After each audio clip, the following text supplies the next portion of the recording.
especially if you're starting out, is I test what I'm doing on here so that I know how wet the my brush is and how saturated of a color I have in my brush.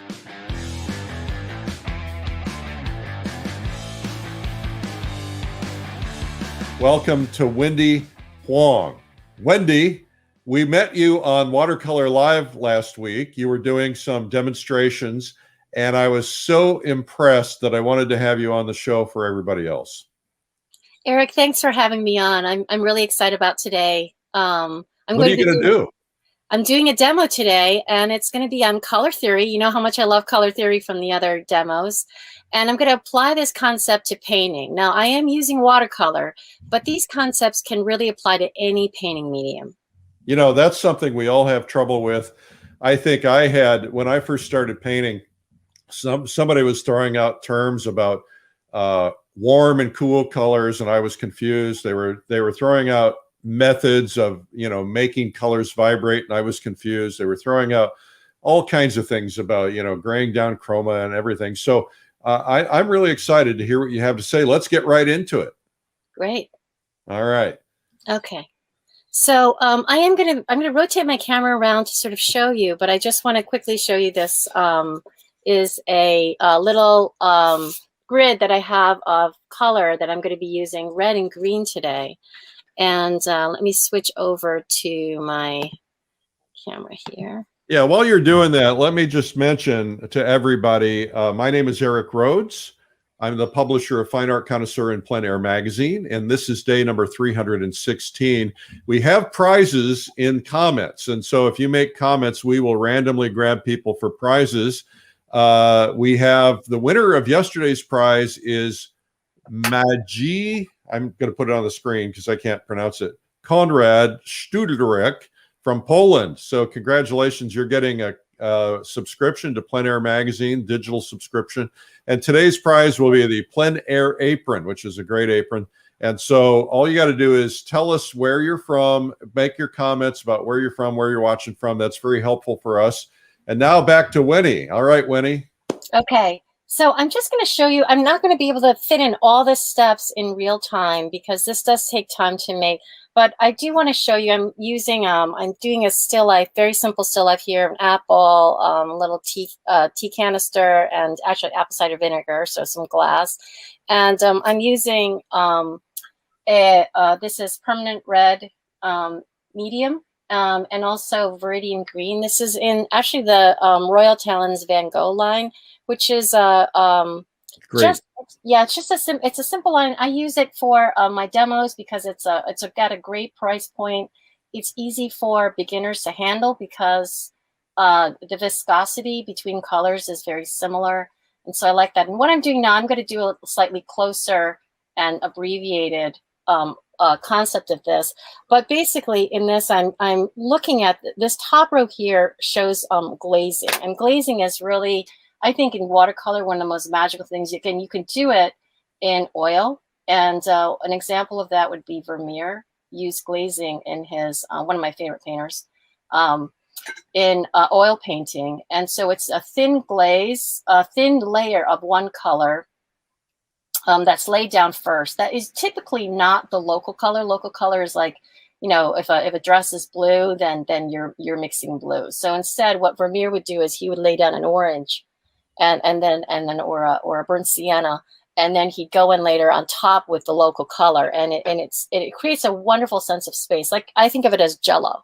you know, layers of Jello. So I did this in this sort of quick drawing in colored pencil, and I'm just going to show you what I'm going to do. So I am going to be putting the red first, and the reason is because the red in this case is a more opaque color, and so I'm going to be layering the more transparent color over that. So when you use terms like opaque, it's probably good to explain what they mean because some people might not know.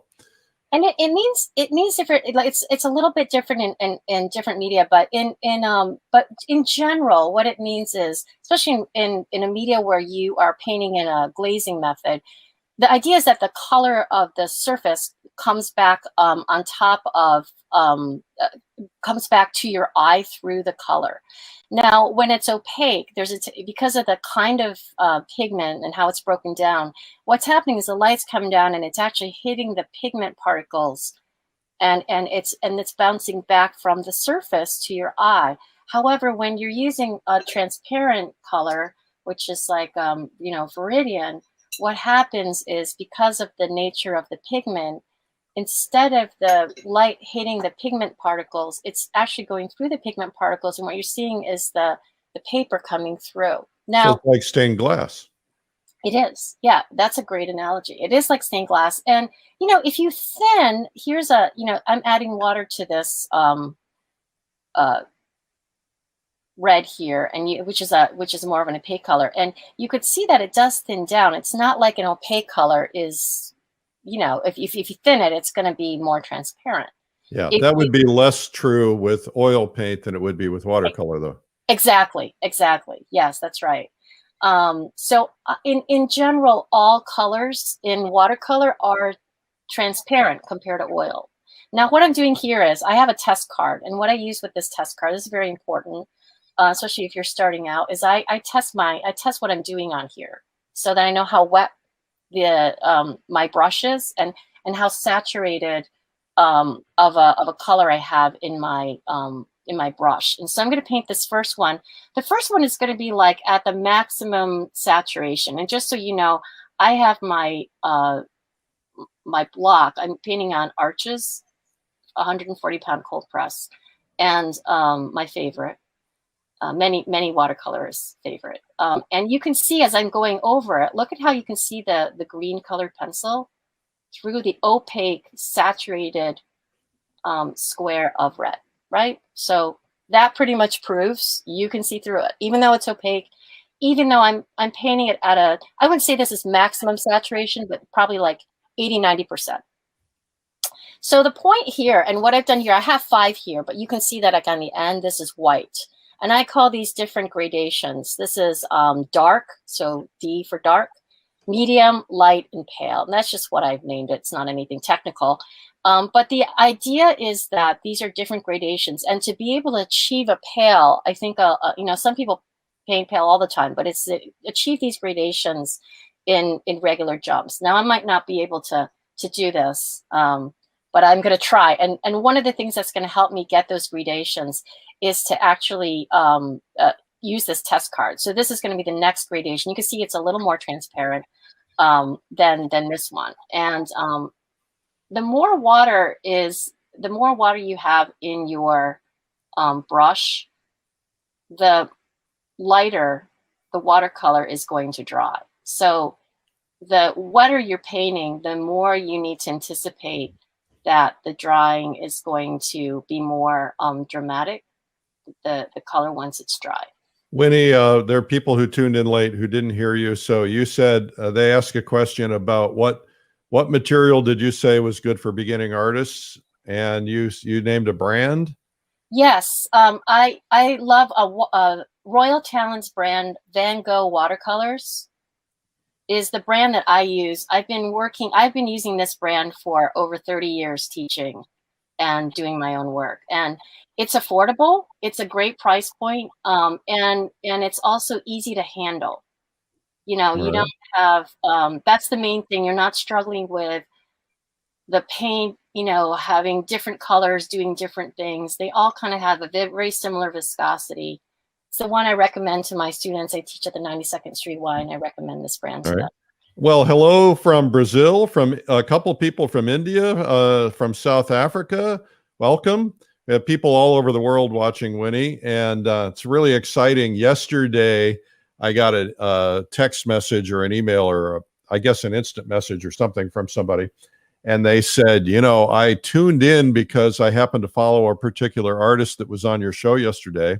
And I didn't know that you'd been on. And so she wanted to know where she could find all the past broadcasts, and they're all on YouTube, all 316 days times 2, because we do a 3 o'clock and a 12 noon. It's different content. So if you guys want to find it, that's where you'll find it.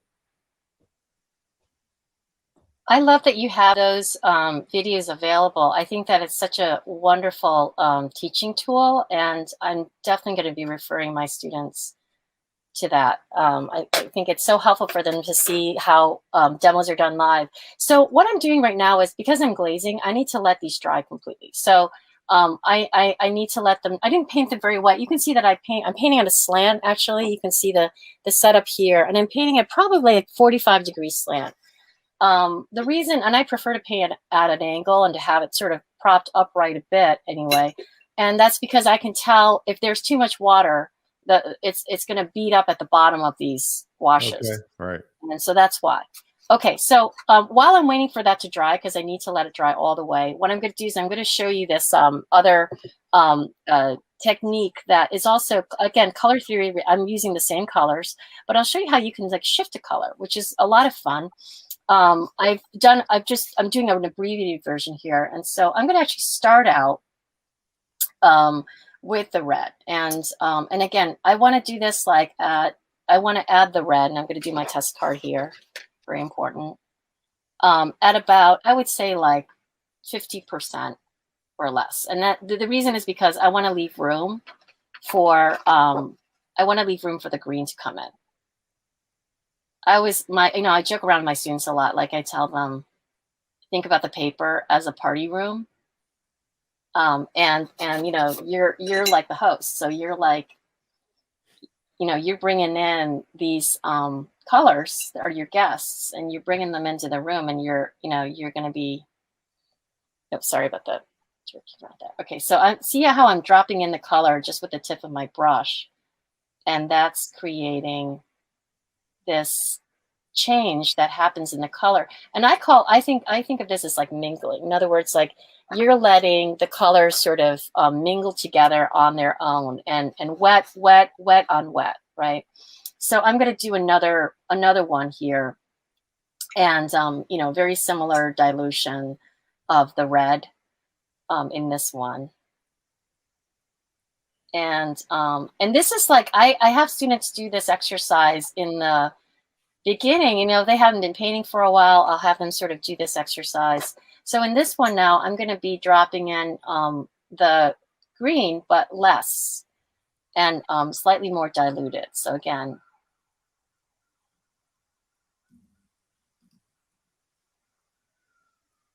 and then again, a little bit more on this side. So this is like, to really, I think of it as like, for anyone that's ever like done piano lessons or music lessons, it's like doing your octaves, it's like doing your scales,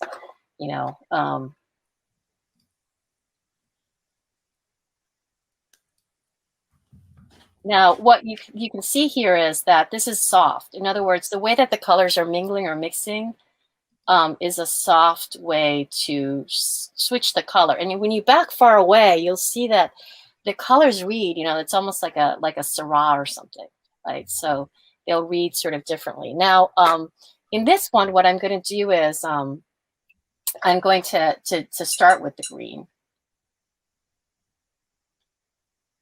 And I have a different brush here painting green, so to keep the color sort of clean.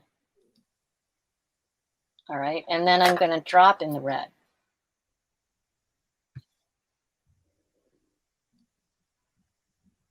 And it's going to be different depending on what color is the field and what color is the, the color you're dropping in, which one's the host.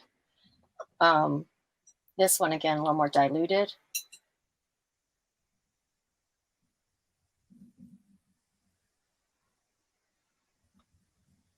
All right, and then I'm going to use also more diluted red. Great trick. Yeah, and it's also just this is like if you're working wet on wet, it's a great way to, you can see this almost turning a little gray, and it's very subtle. So somebody asked, by the way, where do you get your egg carton watercolor cups? I have a guess, but I want to know what you say.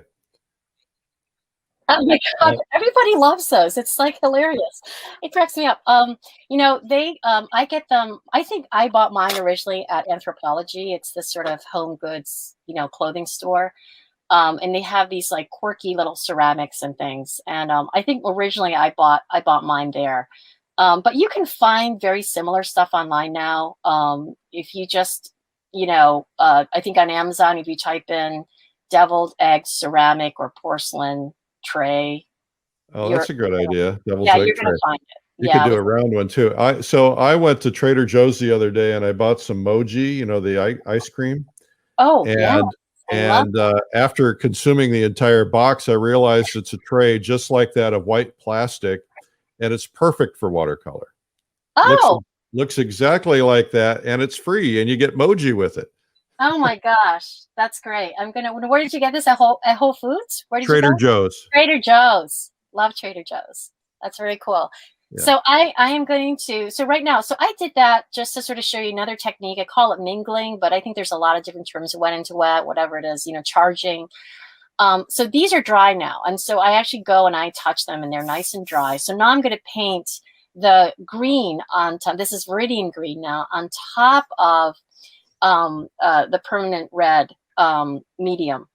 I drew some little squares here because I'm going to be showing you another thing which is more commonly known as mixing. And again, I want to paint the most saturated version of the green, but not at 100%. Again, more like 80%. So when I do this, though, I'm going to go into the green box, and you'll see the sort of amazing thing that happens is in glazing, that layer underneath of the red was completely dry. So if you've got the right paper, something that has good sizing on it, like Arches, you're going to be able to do the glazing. And you can see that the color, when I painted over the red, it wasn't the green. It was, you're seeing through the layer of the red. I just think that's like a very magical sensation. Very magical. Yeah, and it's great because then you understand also that if you want to make red dark, you're trying to get the shadow of a red barn or whatever it is, darker tree, you could put red first, right, where the shadow is, and then you paint over the whole thing green, and it makes a very sort of luminous effect. So what I'm going to do now is I'm going to lighten the green a little bit, so I get the next sort of medium green. Right, and this is for glazing, so that's maybe a little on the light side. So I'm gonna add a little bit more pigment, and I'm mixing on the side, then I'm testing on my paper to make sure. And the thing about the transparent colors, they really, a little bit of water does a lot. So I think this is pretty good. So I'm gonna try this. Might be a little on the dark side. I think that test strip is a great idea. Oh yeah, I wouldn't be able to paint well without one. People are telling me to get back on the treadmill because I talked about eating a box of moji. I was on the treadmill this morning. Yes, thank you very much. Actually, not the treadmill, the elliptical. If you guys are enjoying her, please give a thumbs up or a heart, and please share it. Just go ahead and hit the share button so your friends can see it, because this is very valuable, whether you're an oil painter or a watercolorist or whatever. Hello, Tel Aviv, Israel. Somebody said they get a deviled eggs holder or a egg holder at the camping supply store that works. Oh, that's great. Yeah, I think it's a pretty, it's like a little pop themed kind of a, I don't think it's necessarily something they made thinking it was going to be great for watercolor, but you could just paint on a white dish, a white porcelain dish. So why is porcelain important? Doesn't have to be porcelain, just white. I think just white. Oh, it doesn't beat up. So like versus plastic. Oh, I see. It doesn't beat up. Cheap Joe's had something they were offering. They had a porcelain palette they were talking about the other day. Hello, Hungry. So I'm just going to show you really quick, and then I'm going to get to painting the apple. So this is, again, I finished the glazing. So you can see the different color. That color like in between is very interesting. And how if you want to get an olive green, right? Again, if you add a little, this shows you if you paint red underneath, let it dry, or add a little touch of red to the green, you're going to make it more olive. This is a cool green. The Viridian is closer to, leans a little towards the blue. Yeah. And And so what I'm going to do here is I'm going to do the regular thing. I'm going to be mixing. And so I'm going to actually mix a little bit on this kind of, I usually use this kind of a tray for, it's like a, it's called a baker's tray. It is. Yeah. And it's, I always think of it as like a butcher's tray. Oh, butcher's tray. That's right. Butcher's tray. It's a little macabre, but like the thinking, I mean, it's the idea that the meat goes in the middle and the blood drains around the edges. But you know, the blood that drains around the edges in watercolor, I call that gutter color. So it goes to the gutter, and it's fabulous to paint with. It's like a mix of colors. So what I'm doing right now is I'm mixing the two colors together. So I'm actually mixing, like physically mixing the red and dropping in a little bit of green. And I'm trying to get a color that not necessarily is that, but is not more red or more green. And so it's a neutral, really. It's a neutral, right? The neutral that I would get with this combination. So I'm going to start with this. And so in this exercise here, and again, I'm doing an abbreviated version, is I'm trying to, first of all, get a neutral, discerning between the two colors with my eye so that it's hopefully neither more red nor more green. And then when I move to the left, I'm going to be, so when I paint this one, I'm going to add a drop of red to it. And when I add a drop of red to that mixture and I paint it, it is going to be a little bit warmer. Now, how much you do and how much red you add and how quickly you progress towards, or you can see that it's a slightly warmer neutral. Now I'm going to add another drop. And when I do that, and again, you know, I could do a test card. When I do that, again, it goes even more red. Nice. Yeah. So You're this is like, yeah, it's a subtle way to kind of like go from, you know, thinking about the neutral and just thinking about these steps going in that direction. Now, if I add a green, it's going to go in the other direction. So I'm adding green to,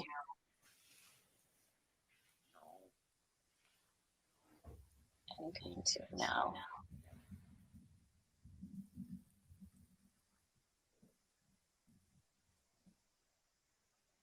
And so you can see that it goes a little bit cooler. Again, add a little bit more green. And sometimes, you know, you end up having to add a little water because you want to, you know, we don't want it necessarily to go darker. I'm just touching my brush to, like, you know, the tip of the, just to the tip of my, you know, big sort of squeezed out amount of watercolor that I squeezed out, the Viridian green. And, you know, you can, any one of these you can pull down, but you can see that gentle color shift, you know, and sometimes I have students do what I did here at the bottom here. I'm not going to do this, but I had them also add a little bit of drop of water so they can also see the tints, because sometimes it's easier in a mix. The mix text tends to get a little thicker and it's easier to see the color when you've added a little water to it. You can see and pull out and see what that is. In fact, if you know, depending on the amount of room you have. I mean, I think these exercises are so helpful. If I just add more and more water, it's interesting to sort of see what pulls out and what that color pulls out into. Of course, this depends a little bit like what's in your brush, you know, but this kind of exercise where you're adding and then, you know, the water's coming down, of course, because I have this at a tilt. I think that's kind of interesting. Now what you see is basically the full range of what's possible between these two colors. And again, this applies to any painting medium. So you could apply this to, you know, to acrylic or to gouache or to oil. You know, of course, the result sort of depends on the binder and whatnot. So what I'm going to do now is I'm going to look over, I'm going to, you know, apply this to the still life here, just as a quick study, and talk a little bit about where I might apply it. Now, I always like to do this kind of thing where I brought a knife and I'm just going to cut into my apple here.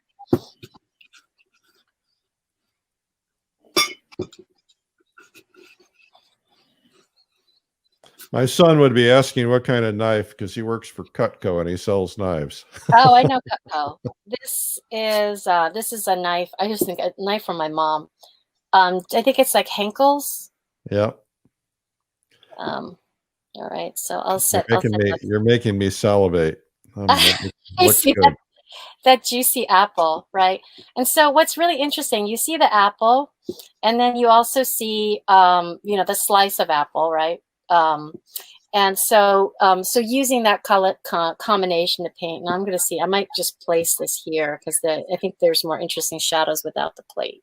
So I'm going to move that aside. It might bleed a little bit. So I've got the apple and I've got the slice of apple, and I like to sort of angle them so there's like one side's catching a little bit of the light coming in on this side, and there's a little bit of shadow here, and there's a little bit of cast shadow. So I'm going to focus on that. I might not get everything in.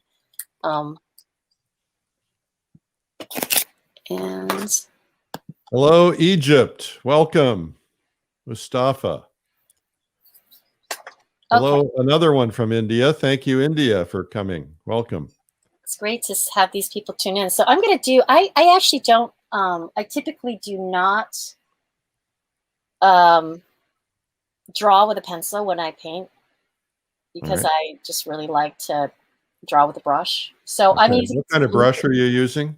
It's a Raphael, extra pointed round, number 8. Hello, Cumbria, United Kingdom. Hello, Alaska. So here I'm drawing the sort of slice, the side of the slice, and I'm actually looking at it, and you can see that I have a broken edge, so I don't do a continuous edge because that it'll look a little outliney. And it's boring. Yeah, and what I'm going to do is, so the first thing is this part, and this is just to sort of get an idea of where things are. I can make it a little more diluted on this side, and so it's a little bit more subtle. Okay. But basically, I'm painting the slice that you see over here. I'll turn this over a little bit so you can see a little bit more of the still life. Yeah, we can see it. Hello, Spain. And I don't have a yellow. No, I don't have a yellow. So like sometimes I'll judge, like, first of all, in this area here, I'm going to actually start with a green. I know that seems weird because the apple is red, but I'm going to start with a green. Now, when I put this first wash out, it doesn't have to be a flat wash, but I'm just going to put some green here. First of all, it's in shadow, so it has to have some cool. It can't be that bright red. So now you're really going to freak us all out. And this is something where I can let it dry and then glaze. Now, there's a lot of different ways to paint this. I mean, you can, but it's great to sort of use the still life as sort of like a gym for thinking about different ways to paint things. Now, I'm going to actually start with, if I look at the green, it is closer probably to the red. It's warm on most of it. But I'm going to start with a very, very pale wash of green. And remember, I have this test card to make sure that I know what's I know what's in my brush. Now I'm going to paint this sort of part of the little bit of part of the skin sticking out there. And you can see it's this is like the pale, right? The pale green. Where it's greener, I can paint it greener. But I know that I'm going to be laying some red on top of this. Okay. And it's not going to turn yellow, not with these two colors in combination. Here, I'm going to paint a little bit more, a little stronger. Okay. With the green, because this part is a little bit more shade on it. So and it's okay with that. Even when you're glazing that first layer, you can make it a little bit more. And here's a little. I'm using the side of the brush to pick up some of the texture of the paper. Okay. Hello, Latvia. Now, we, by the way, have prizes. Tell us where you're watching from. Today we're giving away a plein air apron, plein air magazine apron. Be sure to tell us. We also have a great video today at 3 o'clock, which is coming up. And every day at 3 o'clock. Today you're going to get the great Joanne Manji. She's going to give a tutorial on the fine art of dog portraits. That's at 3 o'clock today. You'll get to see Sam, the wonder dog. That's Allie's dog. Oh, I know Joanne. She's Everybody knows Joanne. Joanne everybody. makes sure of it. We love Joanne.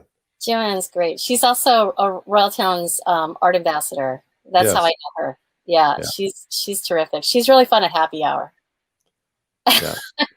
Royal Talon's great. Kyle is great. What a wonderful group of people. They do so much for the art community. Fabulous Yeah, folks. it's great. So I just want to show you, I'm painting this apple a little bit differently because, you know, again, it's not like there's a single way to paint anything, but I just want to show you here's basically a mix. So this is a mix. So I'm separating the red and the green here, right? But here I'm doing a mix of the colors. And so they've mixed in my brush a little bit. And so it's turning out like a little on the, you know, on the brown side from the mixing. And I'm doing this because I want to show you, you know, the difference that you're going to get between, you know, one technique and the other, which is interesting, you know, just sort of fun to know. This is the inside of the apple. And again, I can, you know, put in a little touch of this or that, just to make it sort of bleed and feel juicy. Create little emergencies for myself. And then around the outside of that apple, so this is glazing. I'm waiting for this to dry. On this side, you can do mingling also. So mingling might be, for example, I'm going to be, this is mixed, right? But it's wet. So if I'm doing mingling, I might paint with the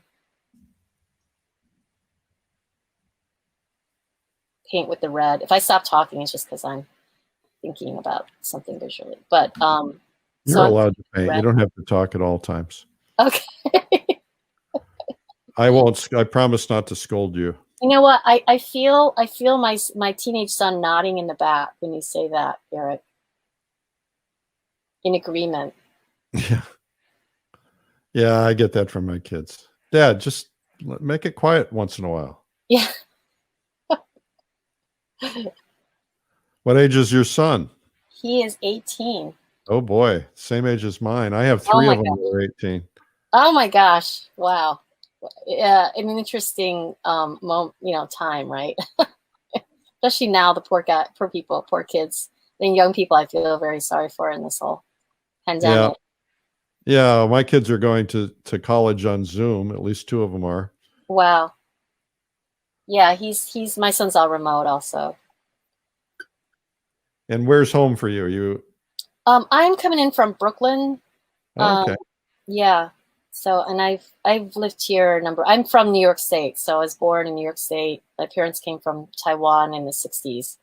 All right. And I was born here. My brothers were born here also. So we've actually never been to Asia. We do a fabulous event in upstate New York in the summertime in June. It's called the Publishers Invitational. And it's about, this year it'll be more because it's the 10-year anniversary, but it's normally about 100, 120 people. And we paint the Adirondacks together for a week. We stay on a local college. We eat together. We drink together. We do music together. We have a lot of fun. We paint portraits at night. So you should come up. Oh, I'd love to. Yeah, that sounds fabulous. A lot of watercolorists come. Do you do any plein air work? I do. Yes, I love plein air. I do plein air work for sure. Okay. Yeah. What I'm doing now is I'm dropping in the color. So this is mingling. What I did here, in other words. So I'm dropping in. I can drop in, and what's really great is as long as you sort of keep it sort of wet, this area. So sometimes I might go in with a little bit of water. I can drop in with either color. Sometimes what I'm doing is I might be charging it. So something got a little bit too light, and I'm noticing that. So I can go in and kind of with the tip of my brush, just kind of poke in a little. I love these techniques because they really give a lot of texture and feel that you don't normally get from regular brush strokes. Yes, right. There's such a variety. I mean, that's what I love about this medium. It's also like it sometimes can be, you know, difficult to control, especially plein air. Plein air, it's like, you know, time of day is going to affect it. The weather's going to affect like everything. But I like that challenge of just like seeing what happens. You know, here again, I'm going to pull this bead down, and sometimes again, I like to sort of hit it with a strong bit of color there and see what happens. So it is really a wonderful. This is a wonderful medium to bring outdoors. I mean, it's why I started painting in watercolor. Well, I'm practicing now after Watercolor Live. I'm very excited. Oh, good. Hello again, another Latvia, and hello again from Netherlands. See, when you guys hit the share button, then all of a sudden your friends see it and they join in, and then they're getting to learn too. So hello, Italy. Yeah, this is Linda a lot. Marie is making Linda Marie is making cooking right now. She just put her food in the oven. Meatloaf and candied yams. That doesn't sound like an Italian meal. It sounds like an American meal. Okay. I love the fact that we have so many people from around the world tuning in. I think that's very cool. So here I'm going to do a little bit of a glaze, maybe slightly wet still, of the green, right? Just to distinguish it from this side that is a little bit warmer. And I'm going to put a slight bit. Now remember, I don't have any yellow, so I'm not painting with the local color. I'm painting with these two complementary colors, and you know, neither of them really appear in the still life at all. In other words, as a color, as a straight color. Yeah. You know, and so we run into this a lot, like plein air, where we don't feel like we have the color that we see. I'm going to do this other one now. So I'm going to start with the green in the shadow. I'm going to just do a little shadow here. And I'll show you, this is going to be painted. I want to try to keep it sort of moist. Very convincing, though. Yeah, there's something just very, it keeps I think knowing these techniques and just practicing them, it keeps your watercolor luminous. It just makes you aware that you're not, and you're also not just always painting the same way. You can, or even painting the same way within one watercolor, that you have a lot of different options.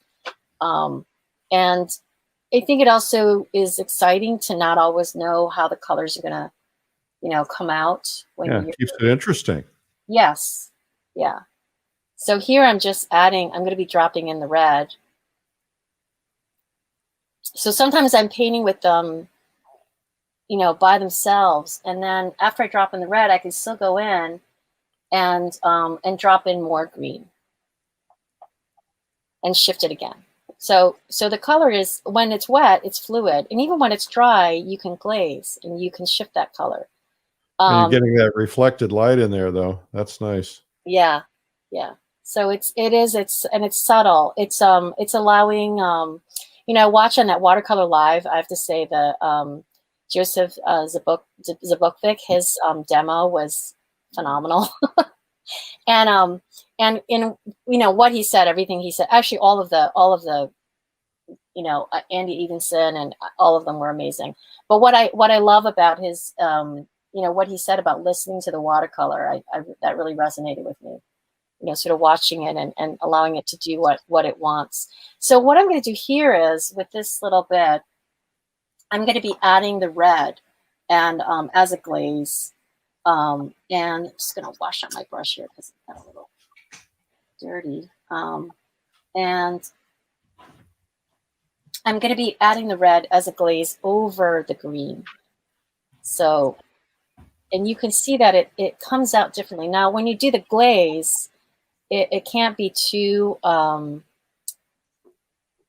wet, or it's going to pick up that color underneath. But I love that you can see the green coming through the red. The other thing I'm going to do is I'm going to do the reverse for this shadow. So this shadow on the bottom, I'm going to add, so this I added the green first and then added the red. Here I'm going to add the red first and then add the green. So it's just, you know, my dad's a math teacher, so I think all these little like experiments and little formulas, like, you know, I'm sort of just interested in how you can take a formula and it can sort of apply to a broad range of things in, you know, in pigments, in art. That fascinates me. I love it. So, so like you do it one way and then you do it another way. You try it this way and then you try another way. It's like a math proof. But, Thumbs up more and fun. applause, Winnie. This is absolutely fabulous. You are just blowing everybody away. They love this. It's fun. It's so much. I hope you guys try it. That's the most important thing, like just to try it, because it is so much fun to, and I think if you do these exercises too, you really achieve an understanding for the medium, which I think, again, is why we're doing it. There's something about this medium. It calls to us. It speaks to us. We wanna listen to it. It's not about forcing it to do anything. It is about understanding it and helping it along. And so it's just, and I painted. I went to art school and I painted in all the other mediums, and they're all wonderful. Every single one has something to offer. This one spoke to me in a way that you're teaching us something though that I think is a great lesson I never really thought about. First off, I tell students oftentimes start out with the primaries, just the 3 colors in white, just to learn, because I think that's a great way to learn and get harmony, because color is so difficult. Actually, I start them out with the values, but I've never thought to say, okay, just take 2 complementary colors and don't use anything but those 2 complementary colors. And I think it really forces you to really be creative and try new things. That's a great approach. Yeah, You can do so much with just those 2. I credit my Pratt Institute education. It's a great school. We did a lot of color. This is where I learned about color, really. Yeah. Well, wasn't Albers at Pratt?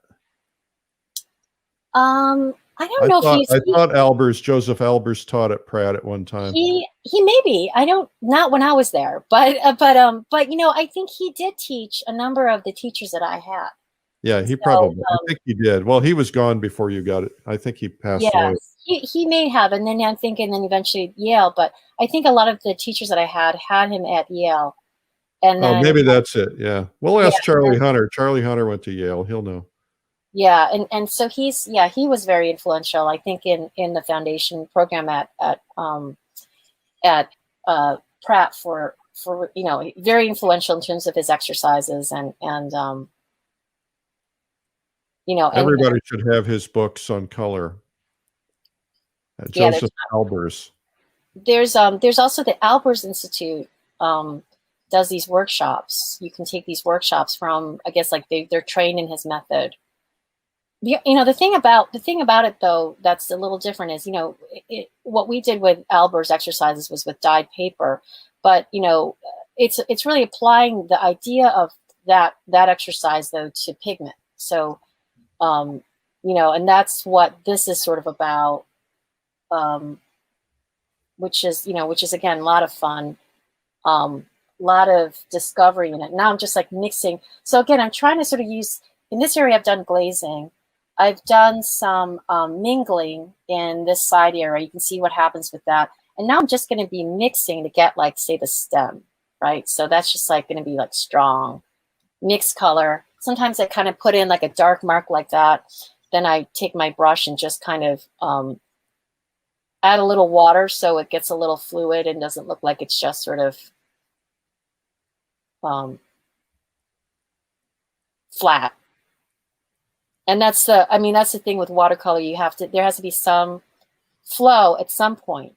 Too much flow, you lose control of the medium, right? And not enough flow, it ends up being stiff and looks like a gouache or something else. I mean, not that you can't work this way. Gouache is also a beautiful medium, but not to put down that medium, because I love gouache also. I love them all. Yeah, I know, right? I'm with you. I don't know if there's enough time in a lifetime to get good at them all, but it's fun. Yeah.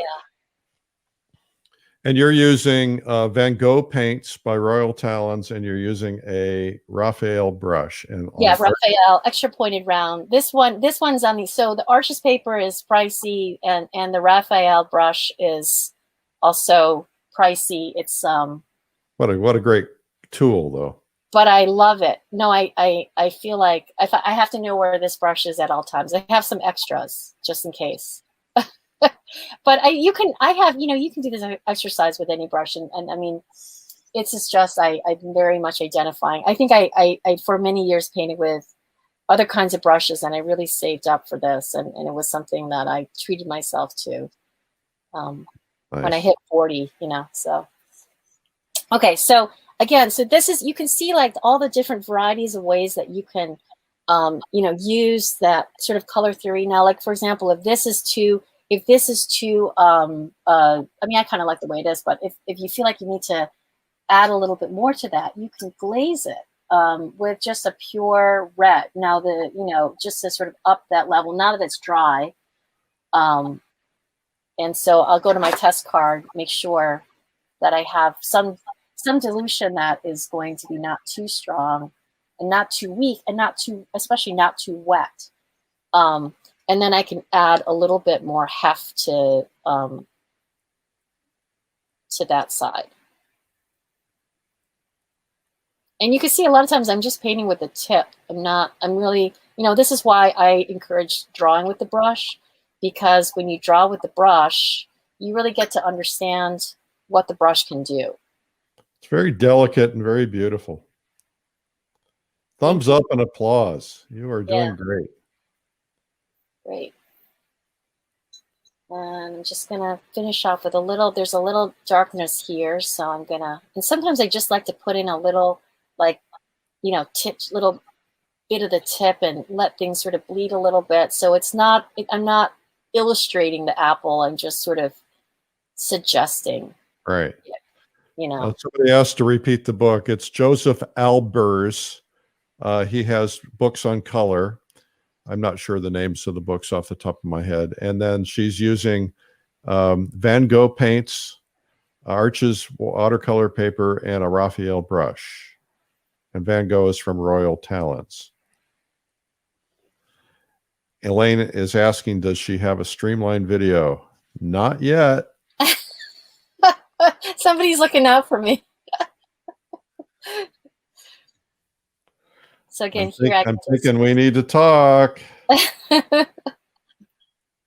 I'm happy to do more, and I'm happy to share this. If it's helpful for people, it keeps you painting and keeps you interested. I think it's great. I never get tired of it. It's always, there's always more to learn.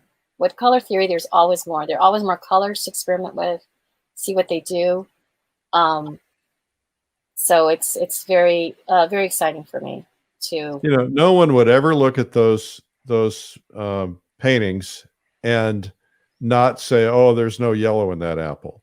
I mean, that it's very convincing. It's very beautiful. It just proves the point that you don't have to put everything literal. Right. Yeah. And and just very, just the variety of different ways that the colors can, you know, work together, I think is very exciting.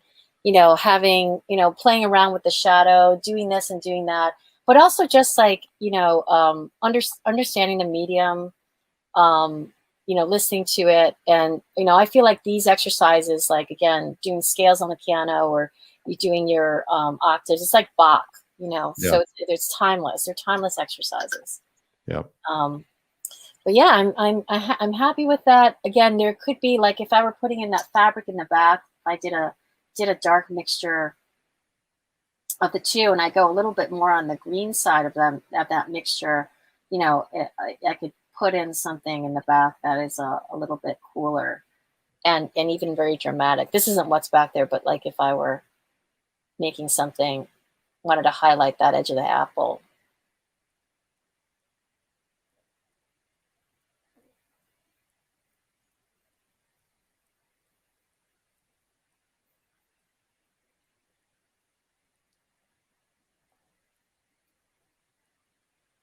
That negative shape, I think, is so key. Yeah. Well, it looks like the edge of a table. You know, it's really wonderful. Right, just kind of highlights. So, and again, this is like starting, you know, this dry brush. So this is, you know, wonderful, very direct kind of painting. I love this. Yeah, and then shifting the color, adding that sort of edge here. And so this being right up against that apple is also gonna, you know, create some interesting sensation. I can add another sort of color in there. Do you use tube paint or pans of paint? I prefer tubes, but when I'm doing if I'm doing plein air though, a lot of times I will go out with pans in a little kit or something. I got the greatest little kit that Elaine Miller gave me. It's called a whiskey kit. It's very small. It's about 4 inches square, and it's got little silver bottles and pallets and collapsible cups. She got it at Cheap Joe Miller's, and it's the coolest thing. As a matter of fact, I should show it. I'll show it before we go. I listened to Cheap Joe's story, and I loved it. Yeah, he's a sweet man. He called me during the event, and we got to know each other a little bit. It was fun. Yes, it was great. I loved that was really wonderful. I enjoyed Watercolor Live so much. I can't tell you, Eric. I've never, been, and it was my first time, and I couldn't believe how engaging it was. The chat box on the side was insane. It was the largest largest art conference in history. It was pretty cool. 40 countries. Wow. Hello, Sweden. Welcome.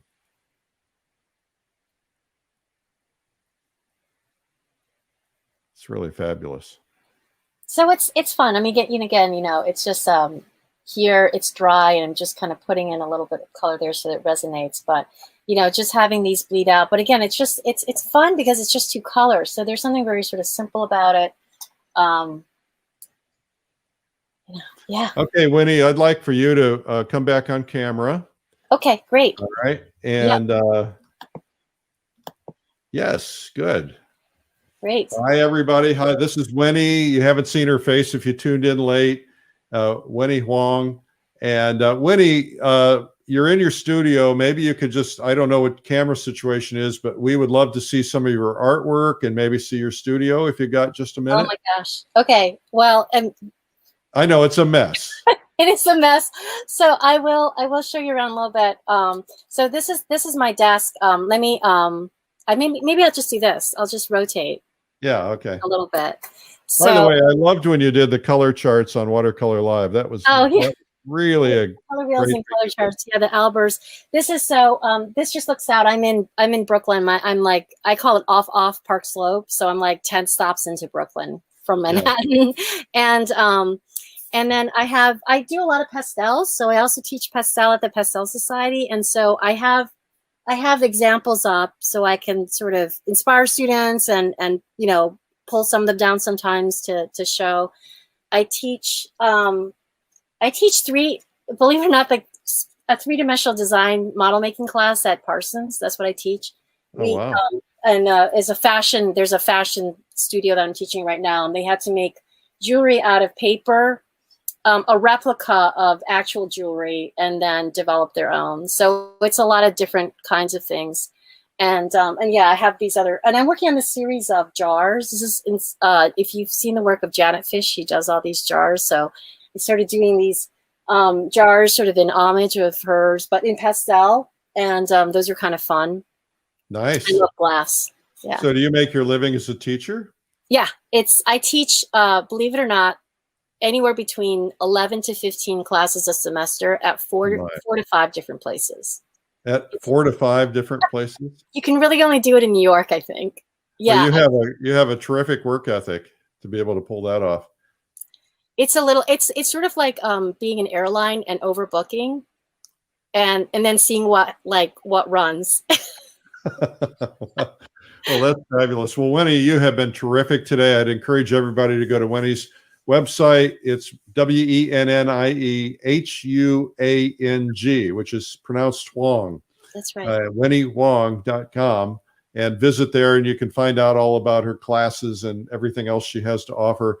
I'd also like to thank Royal Talons for allowing Wennie to come on. Royal Talons makes the Van Gogh watercolors that she used. And so thank you to Kyle and everybody over at Royal Talons. Wennie, thank you so much.